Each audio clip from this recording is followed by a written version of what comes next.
One day in the Gospel of John, Jesus is traveling and isn't supposed to stop in Samaria, but he does. And he meets this woman at this well, and they proceed to get into a conversation.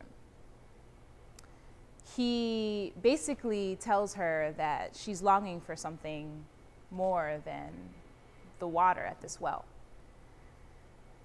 And she tells him, Jesus, there's a lot of reasons why we shouldn't be getting along. And one of them is the fact that you and your people worship in Jerusalem. My people worship here in this mountain. Jesus responds and says to her, true worshipers worship the Father in spirit and in truth. In other words, when we worship God, we have to relinquish our ownership over worship. So when we worship at Metro, we're really asking folks, can you forsake your preferences for the sake of the gospel? And what does this mean? It means that we have to let go of what we think worship should be and feel like and look like. We have to let go of what we think or who we think we should worship with.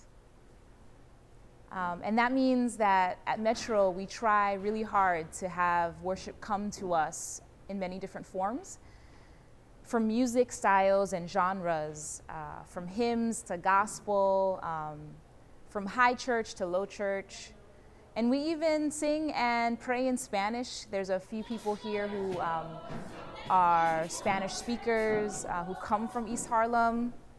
We also worship with kids, and we have fun and dance around and have banners, and we even have a monthly time of worship called We Worship, where we invite just young families to share in Holy Communion. So we're really asking people, are you down to experience God in new ways, and not to limit God to one preference or one style or even one personality?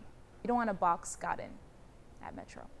So at Metro, we welcome the Spirit of God to arrive in new ways. And we believe that when we encounter God's Spirit, it has the power to transform us and transform the world. And this is the gospel.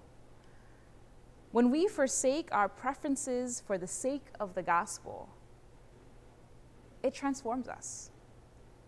And at Metro, we don't do it perfectly. We have these trial and error moments. But I really believe that we give it our best shot, and we let God's grace do the rest.